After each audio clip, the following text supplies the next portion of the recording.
One thing that people need to get through their skulls is that WWE is a company. They're not your friends. They're not this glorious dream world where everyone's fantasies come true. They are a company, and their main objective, no matter what, is to make as much money as humanly possible for their shareholders and their executives. And that's what all of this is about. WWE let go of over 100 staff in their Stamford, Connecticut offices this week. In addition to that, they also released a boatload of talent, and not just any talent, really high-level talent like Mustafa Ali. They let go of all these people in the name of money. That's just as simple as it goes. And it shouldn't be surprising to anyone out there. This should not be a massive revelation to all the wrestling fans who follow WWE. This just happens. Look at what happened during the pandemic. The most profitable time in the company's history up until that point. And what did they do? At a time where the economy was vulnerable and people didn't know if they were going to have jobs outside of WWE, what did they do? They let go of people in boatloads, just like they're doing now.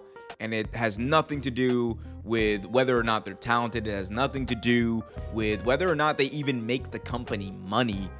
What it is all about is, quote unquote, trimming the fat, cutting the budget, and quote unquote making it work, which is something you hear a lot in the business world. This is not just a WWE thing, this is a company thing. As I said before, when companies merge like TKO did, bringing UFC and WWE together under an Ari Emanuel, when companies merge, you have budget cuts.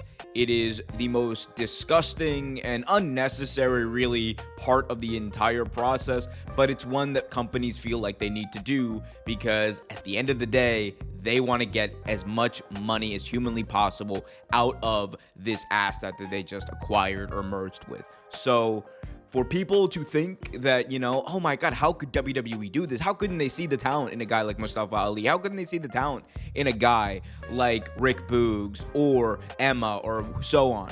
For all the people who are wondering that, it's about money.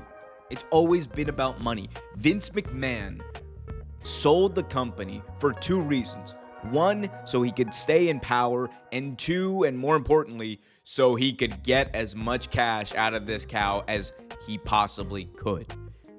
That's it. Y'all want to bring up, they're a family. WWE treats their talent so well, and in certain cases that might be true. But at the end of the day, they're all expendable to WWE. If you want to look no further than look at the budget cuts back in 2020, 2021, like I said before, one of the biggest names who was cut up until that point was Bray Wyatt. Hell, Samoa Joe was cut twice in the period of almost a calendar year. This is not a place that necessarily is their talent's well-being or their talent's future in their interest. It's profit over people. That's simply what all of this is. And for people to assume otherwise, for people to make excuses, I find pretty disgusting, to be honest, because none of this needs to happen. We don't need WWE to cut people. We don't need Warner Brothers Discovery, for that matter, to cut and gut entire departments and lay off boatloads of people. That doesn't need to happen. However, it does happen, and the excuse that is always given is that, we have to make the budget work.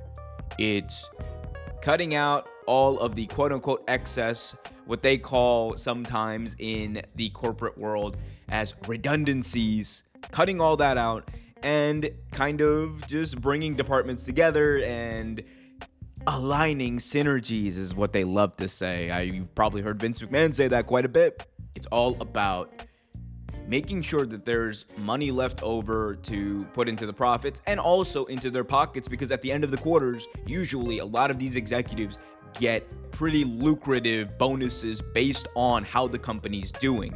And when the company has more profit, that drives up the stock value. When the stock value is driven up, then the company is worth more and the company executives get bonuses. That's how all this works.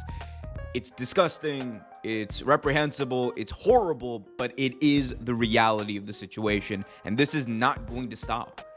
As long as companies are around and able to do this, it's not going to stop. So My moral of this story, stop treating WWE, AEW, or any company for that matter as if they're your friends. While they might give us entertainment, at the end of the day, they're just there to make money.